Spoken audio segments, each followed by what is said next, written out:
Very good morning friends. Very good morning friends, स्वागत है आप सभी का इंडिया के सबसे बड़े लार्जेस्ट लर्निंग प्लेटफॉर्म अनअकैडमी पे। मैं एनके शर्मा आप सभी का स्वागत करता हूं, अभिनंदन करता हूं। दोस्तों, मेरा नाम है CA NK शर्मा और मैं आपके साथ में हूं अनअकैडमी के ऊपर सुबह 8 बजे 8 AM पे आपके साथ में हूँ हायर स्टडीज़ के लिए और 9 PM पे मैं आपके साथ में रहता हूँ इकोनॉमिक्स के लिए। ठीक है, हर संडे को हम लोग लेते हैं special session weekly current affair का। ठीक है फ्रेंड्स, तो ये थी मेरी स्टोरी। अब बात करते हैं हम लोग दोस्तों 2020 का लास्ट दिन आज है। इस 2021 की लास्ट दिन के ऊपर आप क्या सोचते हैं, कमेंट सेक्शन के अंदर मुझे ज़रूर बताएं। ठीक है, क्या है आज दोस्तों 2020 का लास्ट दिन। ठीक है, अब 2020 के लास्ट दिन के अंदर पिछले साल किसमें निकला हमारा, पिछले साल दोस्तों हमारा कैसे साल निकला है, जनवरी, फरवरी, मार्च, corona corona corona corona corona corona corona और साल खत्म। ठीक है, उम्मीद करते हैं आने वाला साल ऐसा नहीं होगा और आने वाले साल में कुछ अच्छी चीज़ें भी होंगी। क्या, जैसे आने वाले साल में जब कोरोना कम हो जाएगा तो जितनी भी रुकी हुई वैकेंसियाँ हैं वो सब आपके लिए 2021 में भर भर के आने वाली है। तो आपके जीवन का अपॉर्चुनिटी है वो बहुत अच्छी अपॉर्चुनिटी इस काल के बाद, यानी इस कोरोना काल के बाद में एक जो आने वाला काल होगा वो बेहतर काल की उम्मीद करते हुए मैं आपको ये कह रहा हूँ कि 2021 के लिए आप अपना कुछ लक्ष्य बनाइए, छोटे से छोटा लक्ष्य बनाइए। ठीक है, जिसको आप प्राप्त कर सकें उस लक्ष्य को आप बनाइए दोस्तों। उस लक्ष्य को पूरा करने की कोशिश कीजिए, बड़ा लक्ष्य मत बनाइए, छोटे छोटे लक्ष्य बनाइए। जब एक लक्ष्य पूरा कर लें फिर दूसरा, फिर तीसरा, फिर चौथा, फिर पांचवा, इस तरीके से करते हुए आपको आगे बढ़ना है। ठीक है फ्रेंड्स, साथ ही साथ मैं आपको ये इन्फॉर्मेशन अपडेट कर दूं कि अनअकैडमी की 2021 के अंदर रेट बढ़ने वाली है। तो अभी तक आपने हमारा प्लस प्रोग्राम ज्वाइन नहीं किया है, क्या ज्वाइन नहीं किया है, प्लस प्रोग्राम, तो आप क्या करें, आप NKS लाइव का जो कोड है इस कोड के माध्यम से आप क्या कर सकते हैं, हमारा प्लस प्रोग्राम ज्वाइन कर सकते हैं। प्लस प्रोग्राम में दोस्तों आपको क्या मिलता है, आपको मिलता है 24/7। ठीक है, मैं आपको ये एडवाइस करूंगा कि आप साल भर का प्लस प्रोग्राम लें। साल भर का प्लस प्रोग्राम आपको 10,300 रुपये में आता है, यानी महीने का 866 रुपये, कुछ भी नहीं है 866 रुपये।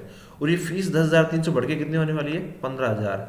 ठीक है दोस्तों, तो आज के आज ही, यानी आज साल के आखिरी दिन आपको क्या करना है, ये जो आपका खर्चा है इसको लगा दीजिए। अगले साल ये खर्चा पूरा वसूल हो जाएगा आपका।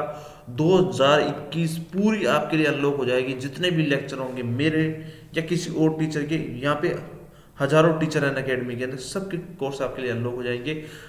UGC नेट के अंदर जितने भी आपको टीचर पढ़ा रहे हैं वो सारे कोर्सेज आपके लिए अनलॉक हो जाएंगे। तो दोस्तों NKS लाइव कोड को यूज कीजिए। NKS लाइव कोड से आपको क्या होगा, आप बेनिफिट उठा सकते हैं हमारे कोर्सेज का। ठीक है फ्रेंड्स, यहाँ तक बात आपको क्लियर है, हम लोग आगे बढ़ें। जी सर, क्लियर है, आगे बढ़ें। ठीक है, तो मित्रों मैंने क्या बताया आपको, मैंने आपको बताया इस आज़ाद जो साल 2020 का आखिरी दिन है, इस दिन आपको एक प्रण बनाना है, एक लक्ष्य बनाना है, छोटा सा लक्ष्य बनाना है और उस लक्ष्य को आपको क्या करना है, प्राप्त करने की पूरी कोशिश करनी है। ठीक है, और ये जो आने वाला साल है जिसमें ये हाथ खोल के जैसे दिख खड़ा हुआ है ना, यू कैन डू इट, मैं भी आपको कहता हूँ यू कैन डू इट, आप कर सकते हैं। बस आपको क्या करना है, अच्छी अपॉर्चुनिटी को छोड़ना नहीं है। जैसे एक बल्लेबाज होता है ना, जो अच्छी बॉल पे हिट मारता है और जो खराब बॉल आती है उसको स्पिन करके रोक देता है, उसी तरीके से आपको करना है। अच्छा जो टाइम है उसको, बेस्ट टाइम को आप अपने एजुकेशन में दीजिए। आपका खराब टाइम जो है, दिन का जो बेस्ट टाइम है वो आप अपने स्पोर्ट्स में, घूमने में, फिरने में निकालिए। ठीक है, एक सलाह मेरी आपको यह है कि 2021 के अंदर आप लोग सोशल मीडिया, फेसबुक, व्हाट्सएप तो खैर आपकी लीड हो गई, लेकिन फेसबुक, इंस्टाग्राम और ट्विटर, ये 3 चीज़ों से आप दूर रहिए दोस्तों। ठीक है, ये आपकी लाइफ में किसी काम के नहीं है सिवाय आपके समय खराब करने के लिए। ठीक है, देखो पढ़ने के लिए आपको क्या चाहिए, उन चीज़ों को आप अपने पास रखिए। जो चीज़ें आपकी पढ़ाई के अंदर विघ्न पैदा करें, डिस्टर्बेंस पैदा करें, उन चीज़ों से आप लोग दूर रहिए, वो आपके लिए कोई काम के नहीं है। मित्रों 2021 के अंदर मैं आपके साथ में हूँ, UGC नेट के लिए, इकोनॉमिक्स के लिए भी, और आपकी जो हायर स्टडीज़ हैं या उसके अंदर जो भी और यूनिट होगी, हम लोग ऐसा नहीं कि हायर स्टडी कराएंगे, बाकी यूनिट्स भी आपको करवाएंगे। तो दोस्तों मेरा कोड एनकेएस लाइव को यूज कीजिए और हमारी अनअकैडमी को ज्वाइन कर लीजिए। ठीक है मित्रों, एक और ख़ास बात दोस्तों कि कभी भी किसी की निंदा यानी कोई क्रिटिसाइज आपको करे तो आपको घबराने की आवश्यकता नहीं है। आपको उस क्रिटिसिज्म को पॉजिटिव रूप में लेना है, क्योंकि जितना भी कोई लोग क्रिटिसिज्म करते हैं ना, इसका मतलब आप में कुछ तो अच्छा है। ठीक है, लोग आपके बारे में बात तो कर रहे हैं, इसलिए नकारात्मकता की तरफ नहीं जाना है, सकारात्मकता की जब जाना है, जीवन में आगे बढ़ना है। तो 2021 के लिए मेरी आप सभी को बहुत बहुत शुभकामनाएं। Wish you happy new year. ठीक है, अब जब हम मिलेंगे तो नव वर्ष में मिलेंगे, तो wish you very happy new year. अगले साल के लिए आप सभी को हार्दिक शुभकामनाएं। ठीक है, 2021 2019 से बेहतर हो, यही उम्मीद और आशा लेते हुए हम लोग प्रवेश कर रहे हैं 2021 के अंदर। ठीक है फ्रेंड्स, तो अब हम बात करते हैं दोस्तों, हमने पिछले लेक्चर्स के अंदर क्या पढ़ा था। हमने पिछले लेक्चर्स के अंदर हम लोगों ने पढ़ा था कि आज़ादी के पहले किस प्रकार से शिक्षा के इतिहास का बढ़ावा हुआ, यानी अंग्रेजी काल के अंदर। पहले हम लोग एंशिएंट पढ़ लिया था, उसके बाद में अंग्रेजी काल के अंदर शिक्षा का विकास कैसे हुआ, उसकी शुरुआत हमने की थी 1813 से। वो मैंने 1813 आपको करवाया था कि चार्टर एक्ट आया था। उस चार्टर एक्ट के अंदर 1 लाख रुपए की राशि रखी गई थी कि 1 लाख रुपए चार्टर एक्ट 1813 के तहत कि 1 लाख रुपए खर्च किया जाएगा। लेकिन 1 लाख रुपए खर्च कैसे किया जाए, इसके लिए हो गया विवाद, और विवाद को सुलझाने कौन आए, लॉर्ड मेकाले। कब आए दोस्तों, 1835 के अंदर। ठीक, लॉर्ड मेकाले ने क्या कहा, लॉर्ड मेकाले ने कहा कि ये जो पैसा है ना 1 लाख रुपए, ये आप अंग्रेजी माध्यम में यूरोपियन शिक्षा प्रणाली को उपयोग करते हुए खर्च करेंगे। क्या करेंगे, यूरोपियन शिक्षा प्रणाली को उपयोग करते हुए खर्च करेंगे। देन आफ्टर 1835 में हुआ एक भारतीय शिक्षा का Magna carta, Lord Wood dispatch act, जिसको लाया गया क्योंकि वुड उसके अध्यक्ष थे। इसके अंदर क्या कहा गया कि भारत के अंदर यूरोपियन पद्धति की शिक्षा प्रणाली को पूर्णतः अपनाया जाए, यूरोपियन ज्ञान, यूरोपियन विज्ञान दिया जाए भारतीय लोगों को। ठीक है, इसलिए क्या आ गया इसको वुड डिस्पैच एक्ट। इस वुड डिस्पैच एक्ट की क्या इसकी उपलब्धि रही, क्या नहीं रही अगले 30 सालों के अंदर, तो उसके बाद में 1982 में हंटर आयोग बनाया गया, भारतीय शिक्षा आयोग या भारतीय हंटर आयोग, वो मैंने कल आपको बता दिया था। देन आफ्टर बना हमारा थॉमस रेले आयोग। किसके लिए बनाया गया, विश्वविद्यालय आयोग। ठीक है, किसके लिए बनाया गया कि भारत में विश्वविद्यालय पर गवर्नमेंट प्रतिबंध कैसे लगाए, यानी गवर्नमेंट नियंत्रण कैसे करे। इसके लिए 1904 में क्या लाया गया दोस्तों, भारतीय विश्वविद्यालय अधिनियम। कब लाया गया, लॉर्ड कर्जन के कार्यकाल के अंदर। ठीक, यहां तक क्लियर है सर, आगे बढ़ते हैं। 17 में क्या हुआ, सैडलर आयोग लाया गया। कल हमने पढ़ लिया था, इसलिए हम लोग फटाफट चल रहे हैं क्योंकि आज हमें बहुत कुछ करना है। तो कल जो हमने पढ़ा था सैडलर आयोग लाया गया था, ये आपको मैं कल पढ़ा चुका हूँ। उसके बाद आया गया हर्टोंग आयोग।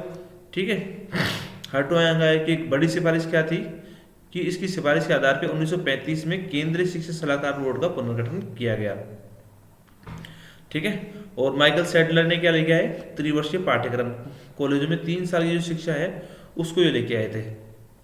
उसके बाद में सार्जेंट आयोग, और सार्जेंट से पहले वर्धा योजना लाई गई थी। क्या लाई गई थी, तो वर्धा योजना 1937 में, किसके द्वारा, महात्मा गांधी की सलाह के ऊपर, महात्मा गांधी की सलाह के ऊपर जाकिर हुसैन के द्वारा, डॉक्टर जाकिर हुसैन के द्वारा इसको बनाया गया। ठीक है फ्रेंड्स, डॉक्टर जाकिर हुसैन। तो इसमें क्या कहा गया, इसमें कहा गया कि शिक्षा को वोकेशनल कोर्सेज के माध्यम से जोड़ना चाहिए, वोकेशनल शिक्षा दी जानी चाहिए। सार्जेंट आयोग जो 1944 में बना, इसने एक खास बात की, बालिका शिक्षा के लिए एक विशेष महत्व दिया, और उन्होंने कहा कि एक नई सब्जेक्ट जोड़ी जाए जिसको क्या नाम दिया गया, होम साइंस, गृह विज्ञान। देन आफ्टर बना हमारा राधाकृष्ण आयोग। राधाकृष्ण आयोग डॉक्टर सर्वपल्ली राधाकृष्ण की अध्यक्षता में नवंबर 48 के अंदर। ठीक है, इसको आयोग सेकंड कहा गया, विश्वविद्यालय आयोग, क्योंकि विश्वविद्यालय आयोग फर्स्ट आयोग कब बना था, 1902 में, थॉमस रेले की अध्यक्षता के अंदर। ठीक है, तो विश्वविद्यालय आयोग सेकंड, राधाकृष्ण आयोग बनाया गया। राधाकृष्ण भारत के पहले उपराष्ट्रपति थे और दूसरे राष्ट्रपति थे। ठीक है, प्रसिद्ध शिक्षाविद थे। इनका जन्म 5 सितंबर को हुआ था, इसीलिए 5 सितंबर को हम क्या मनाते हैं, टीचर्स डे मनाते हैं। ठीक है, उन्होंने क्या कहा कि विश्वविद्यालय पूर्व शिक्षा 12 साल की होनी चाहिए और उच्च शिक्षा के 3 उद्देश्य होने चाहिए, सामान्य शिक्षा, सरकारी शिक्षा और व्यावसायिक शिक्षा। इसके बारे में हम लोग राधाकृष्ण आयोग के बारे में हम लोग आगे भी बढ़ेंगे डिटेल से। ठीक है दोस्तों, अब हमारी आज़ादी आ जाती है। ठीक है, अब आज़ादी के बाद में बहुत सारे अलग अलग डिपार्टमेंट्स बनते हैं। ठीक है, उन्हीं डिपार्टमेंट्सों में से एक डिपार्टमेंट बनाया जाता है दोस्तों हमारा, क्या बनाया जाता है, भारत का उच्चतर शिक्षा की जो संरचना के लिए तो बहुत सारे डिपार्टमेंट बनते हैं। ये डिपार्टमेंट कौन से सेक्शन में बनाए जाते हैं दोस्तों, तो भारत का संविधान का जो अनुच्छेद है 77 उसका जो भाग 3 है, उस भाग 3 के तहत भारत सरकार की मदद करने के लिए अलग अलग प्रकार के डिपार्टमेंट बनाए गए। उन्हीं डिपार्टमेंटों में से एक डिपार्टमेंट बनाया गया दोस्तों मानव संसाधन विकास मंत्रालय। ठीक है, अभी हाल ही में जो नई शिक्षा नीति आई है उसमें इस डिपार्टमेंट का नाम क्या कर दिया गया, शिक्षा मंत्रालय। क्या कर दिया दोस्तों, शिक्षा मंत्रालय, एजुकेशन डिपार्टमेंट। ठीक है, तो उस जमाने में आर्टिकल 77 के तहत, ठीक है, एक मानव संसाधन विकास मंत्रालय की स्थापना की गई। इस मंत्रालय का काम क्या क्या था, 2 भागों में इसको बांटा गया। एक तो इसको स्कूल शिक्षा का काम दिया गया, ठीक है, स्कूल शिक्षा का, और दूसरा इसको क्या दिया गया दोस्तों, हायर एजुकेशन का। ठीक है, ये 2 काम मानव संसाधन विकास मंत्रालय या HRD मिनिस्ट्री जो उस टाइम कहते थे, ह्यूमन रिसोर्स डेवलपमेंट मिनिस्ट्री, इसको दिए गए। यहाँ तक क्लियर है दोस्तों। हम लोग पोस्ट इंडिपेंडेंस की बात कर रहे हैं। ठीक है, तो उसके बाद में क्या होता है मित्रों, मानव संसाधन मंत्रालय के अंदर मैंने आपको बताया कि 2 विभाग बनाए जाते हैं, एक स्कूल शिक्षा का और एक हायर एजुकेशन के लिए। अब हायर एजुकेशन के लिए भी मानव संसाधन मंत्रालय के अंडर में एक अलग से विभाग बनाया जाता है जिसका नाम था उच्चतर शिक्षा विभाग। ठीक है, इस उच्चतर शिक्षा विभाग यानी हायर एजुकेशन डिपार्टमेंट के अंदर बहुत सारे अलग अलग पार्ट बनाए गए, जैसे हमारी यूनिवर्सिटी और उच्चतर एजुकेशन, टेक्निकल एजुकेशन। ठीक है, इस प्रकार से अलग अलग डिपार्टमेंट बनाए जाते हैं। डिस्टेंस लर्निंग कैसी हो, बुक प्रमोशन कैसा हो, छात्रों का कोर्स कैसा हो। ठीक है, इस प्रकार से अलग अलग डिपार्टमेंट कोर्सेज उसके अंदर क्रिएट किए जाते हैं। कुल मिला की बात यह है, आज़ादी के बाद में भारत के अंदर शिक्षा का डेवलपमेंट करने के लिए ministry of human resource development बनाया गया। ठीक है, भारत के पहले शिक्षा मंत्री कौन थे, ठीक है, बताओ, डॉक्टर अब्दुल मौलाना कलाम आज़ाद। ठीक है, ये भारत के पहले शिक्षा मंत्री थे। ठीक है, अब उसके बाद में क्या होता है दोस्तों कि भारत में उच्चतर शिक्षा के लिए आधारभूत संरचना मुहैया कराने के लिए उच्चतर शिक्षा विभाग, डिपार्टमेंट ऑफ हायर एजुकेशन की जिम्मेदारी दी गई कि वो हमारे कॉलेजों में, विश्वविद्यालयों में उच्चतर शिक्षा की जो व्यवस्था है, हायर एजुकेशन की व्यवस्था है, वो करे। ठीक है फ्रेंड्स, अब इसका उद्देश्य क्या था इस डिपार्टमेंट को बनाने का, वो हम देखते हैं। एक तो समान और समावेशी जो एजुकेशन है वो भारत के सभी लोगों को मिले। ठीक है, सभी लोगों तक शिक्षा पहुंचे, ये उसका पहला उद्देश्य था। ठीक है, सभी पात्र व्यक्तियों को, विशेष रूप से कमजोर वर्ग के व्यक्तियों को उच्च शिक्षा के समान अवसर प्राप्त हों, अधिक अवसर प्राप्त हों। उच्च शिक्षा के मौजूदा क्षेत्रीय असंतुलन दूर। क्षेत्रीय असंतुलन दूर का मतलब क्या हुआ, आप देख रहे हो कि भारत के कुछ हिस्से तो बहुत ज़्यादा प्रोग्रेस कर गए और कुछ हिस्से पीछे की तरफ है। तो सरकार ने क्या कहा कि सभी लोगों को समान क्षेत्रीय विकास हो और ऊपर से नीचे तक सभी का विकास हो, यानी ऊपर वाले तबके का भी हो और नीचे वाले तबके का भी हो, नीचे वाले तबके को ऊपर की तरफ उठाया जाए। ठीक है, और सभी क्षेत्रों को भाग साथ लेके चला जाए, ये इसका लक्ष्य रखा गया। दूसरा, नवीन प्रौद्योगिकी, नवाचार लेके जाएं। ठीक है, और अनुसंधान, रिसर्च और टेक्नोलॉजी को आगे से आगे लेके जाया जाए और प्राइवेट कॉलेजों का ज़्यादा से ज़्यादा प्रोत्साहन हो, प्राइवेट क्षेत्रों को भी प्रोत्साहन दिया जाए। ठीक है, अब धीरे धीरे over the period of time क्या हुआ, ये जो हायर एजुकेशन हमारी बढ़ती गई और हायर एजुकेशन की जो हमारे रेशियोज हैं, मतलब रेशियो क्या कहें उसको, लक्ष्य जिसको कहें हम, टारगेट्स, वो टारगेट धीरे धीरे चेंज होते गए। फिर हमने जो हायर एजुकेशन में ग्रोस इन्वॉल्वमेंट रेशियो है, ग्रोस इन्वॉल्वमेंट रेशियो का मतलब जो स्कूली शिक्षा के अंदर जो लोग भाग लेते हैं, एडमिशन जो लेते हैं, उसके इनरोलमेंट रेशियो को बढ़ाने का लक्ष्य रखा गया। जैसे 2011-12 तक 15%, 2016-17 तक 21 और 2020 तक 30% रखा गया। जो हमारी हायर एजुकेशन है उनकी संरचनाओं में बढ़ोतरी की जाए, सामाजिक रूप से सुविधा प्रदान की जाए। इस प्रकार से over the period of time धीरे धीरे जो हमारी जो HRD मिनिस्ट्री थी उसके लक्ष्यों को, उसके विकास के जो करने के जो तौर तरीके उनमें बदलाव किया गया। अभी जो हाल ही में हमारी जो नई एजुकेशन पॉलिसी आई है, इस पॉलिसी के तहत HRD मिनिस्ट्री का जो नाम था वो भी बदल दिया गया। वो क्या कर दिया गया दोस्तों, एजुकेशन मिनिस्ट्री कर दिया गया है। ठीक है फ्रेंड्स, यहाँ तक क्लियर है दोस्तों। अब हम लोग क्या पढ़ेंगे, हम लोग पढ़ेंगे कि ये क्लासिफिकेशन क्या है। ठीक है, जो हमारी HRD मिनिस्ट्री है उसके अंडर में किस प्रकार से काम होते हैं, कैसे कैसे जो हमारी HRD मिनिस्ट्री है वो काम करती है, वो सब हम लोग आगे पढ़ेंगे। जैसे हमारी यूजीसी के बारे में हमने कुछ कल पढ़ लिया था, थोड़ा बहुत हम इसको आज पढ़ेंगे। उसके बाद में हमारी इंटर यूनिवर्सिटी, ठीक है, अंतर विश्वविद्यालय केंद्र, इंटर यूनिवर्सिटी। उसके बाद हम लोग पढ़ेंगे private university, Meta university, private university में केंद्रीय विश्वविद्यालय, राज्य विश्वविद्यालय, डीम्ड यूनिवर्सिटी, ठीक है, प्राइवेट यूनिवर्सिटी, ये सब हम लोग पढ़ेंगे। उसके बाद में एसोसिएशन ऑफ इंडियन यूनिवर्सिटी जो काउंसिल्स है वो, और जो हमारा राष्ट्रीय मूल्यांकन परिषद है NAAC, ठीक है, नेशनल एकेडमिक काउंसिल, ठीक है, उसको हम लोग पढ़ेंगे कि ये काउंसिल क्या करती है, किस प्रकार से कार्य करती है। लेकिन ये सब हमारा एजेंडा कल की क्लास का है। और परिषद जो काउंसिल्स हैं इंडिया में, जितने भी एजुकेशन से रिलेटेड काउंसिल्स हैं उनको हम लोग एक एक करके डिस्कस करेंगे। और ये जितने भी काउंसिल्स हैं, जितने भी यूनिवर्सिटीज़ हैं, ये जो आप पेज देख पा रहे हैं ना दोस्तों, इस पेज को अच्छे से याद कर लेना, क्योंकि इस पेज से ही जुड़े हुए एग्जाम में बहुत सारे क्वेश्चन पूछे जाते हैं। ठीक है फ्रेंड्स, लेकिन हम लोग आगे बढ़ने से पहले, ये तो हमारी कल की क्लास का एजेंडा हो गया। आगे बढ़ने से पहले हम लोग क्या पढ़ेंगे दोस्तों, मैंने आपको जो काम करवाया था पीछे, उस काम को हम लोग आगे बढ़ाएंगे। मैंने आपको कहा था कि जितने भी आयोग पढ़े हैं इंडिया में, तो हम लोगों ने राधा कृष्ण आयोग तक पढ़ लिया था। उसके बाद हम जो आगे के आयोग हैं, 1952 के अंदर आयोग बनाया गया दोस्तों, मुदालियर आयोग बनाया गया। इसलिए बनाया गया, माध्यमिक शिक्षा आयोग इसको कहा गया। किसकी अध्यक्षता में बनाया गया, डॉक्टर लक्ष्मण स्वामी मुदालियर की अध्यक्षता में। ठीक है, तो हमारा जो MCQ पद्धति है, आप जानते हैं हम लोग आजकल ज़्यादातर एग्जाम्स में MCQ पद्धति, यानी जो मल्टीपल चॉइस क्वेश्चंस जो हमारे आते हैं, मल्टीपल चॉइस क्वेश्चंस, उसकी जो पद्धति है वो पद्धति किस कमेटी की सिफारिश के आधार पर बनाई गई, मुदालियर आयोग की सिफारिश के आधार पर। ठीक है, तो पहला पॉइंट उसका ये है, MCQ पद्धति को अपनाया गया।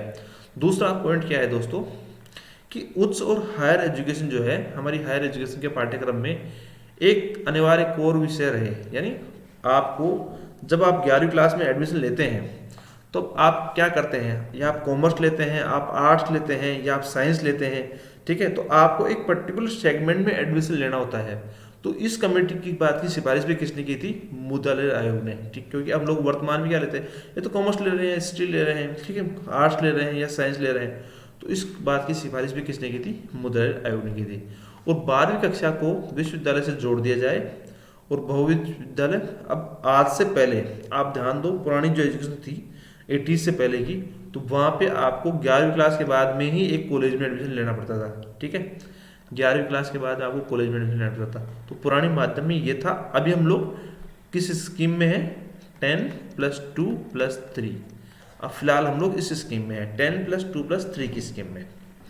ठीक है, उसके बाद दोस्तों 1958 के अंदर दुर्गाबाई देशमुख की अध्यक्षता में कमेटी बनाई गई, राष्ट्रीय महिला शिक्षा समिति, राष्ट्रीय महिला शिक्षा समिति। यानी भारत में बालिकाओं की शिक्षा दीक्षा को किस प्रकार से बढ़ाया जाए, बालिकाओं की शिक्षा दीक्षा को किस प्रकार से बढ़ाया जाए, ठीक है, उस पर उन्होंने रिकमेंडेशन दी थी। रिपोर्ट में बालक बालिकाओं की शिक्षा में समानता लाने के लिए उच्च प्राथमिकता को दिए जाने की अनुशंसा की गई, और मिडिल शिक्षा तक सह शिक्षा की अनुशंसा की गई। यानी को-एड एजुकेशन होनी चाहिए हमारी, मिडिल स्तर की एजुकेशन, मिडिल स्तर मतलब 8वीं क्लास तक की जो एजुकेशन है वहाँ तक। ठीक है दोस्तों, देन आफ्टर 1964 के अंदर दौलत सिंह कोठारी, ठीक है, की अध्यक्षता में एक राष्ट्रीय शिक्षा आयोग बनाया गया। ठीक है, फेमस आयोग है दौलत सिंह कोठारी की, जिसको हम लोग क्या कहते हैं, कोठारी आयोग कहते हैं। क्या कहते हैं दोस्तों, कोठारी आयोग, दौलत सिंह कोठारी की अध्यक्षता में। इसके बारे में मैं आपको डिटेल से पढ़ाऊंगा जब हम लोग एजुकेशन पॉलिसी करेंगे, नई वाली एजुकेशन पॉलिसी, तब हम लोग इसके बारे में डिटेल से पढ़ेंगे। तो सार्वजनिक शिक्षा में सामूहिक विद्यालय प्रणाली हो, जहाँ समुदाय के बच्चे एक साथ पढ़ेंगे, ठीक है।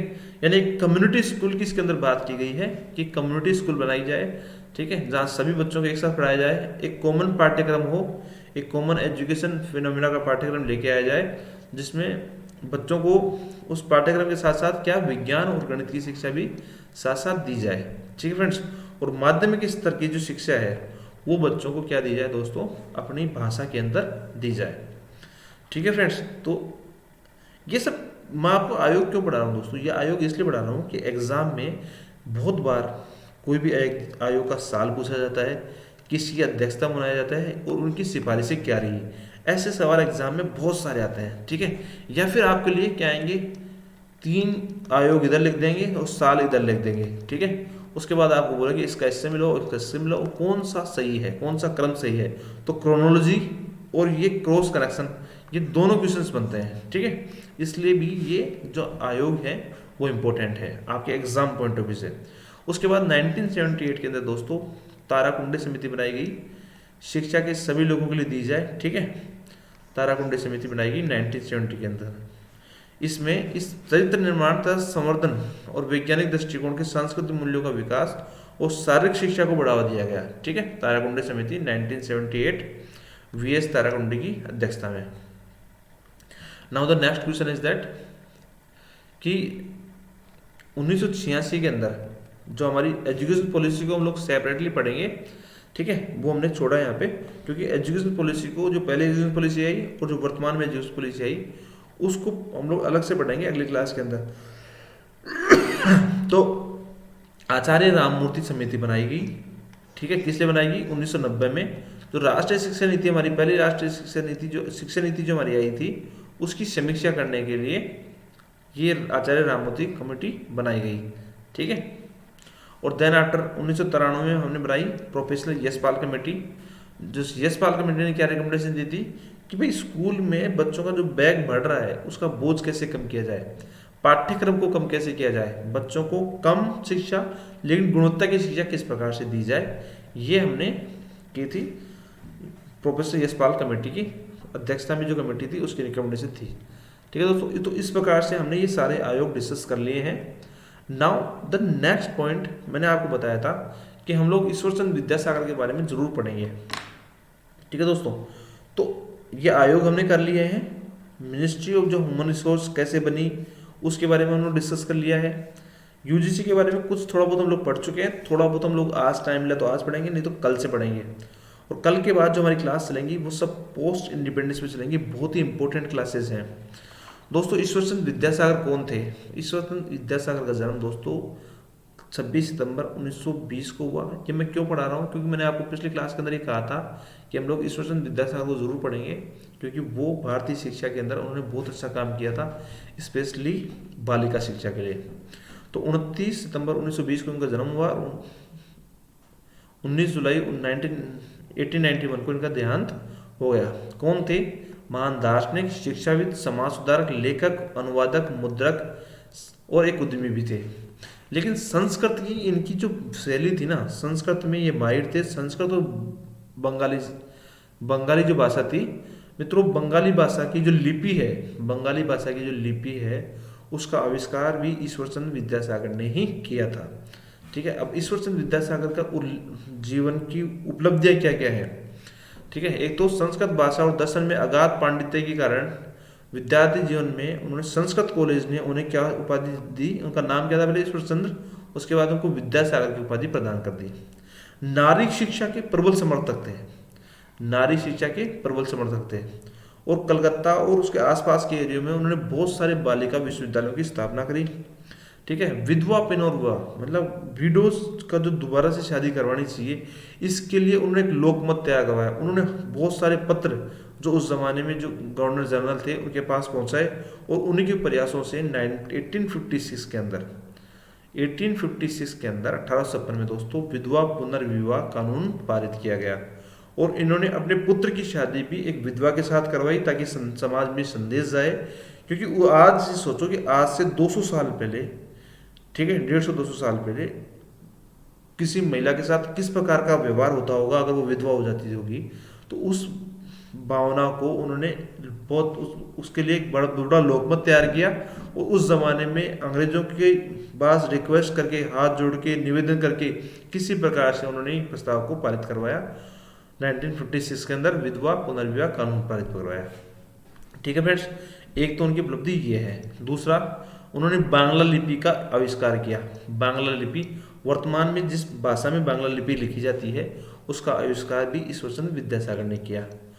तीसरी बात, नारी शिक्षा के लिए उन्होंने खूब प्रयास करे।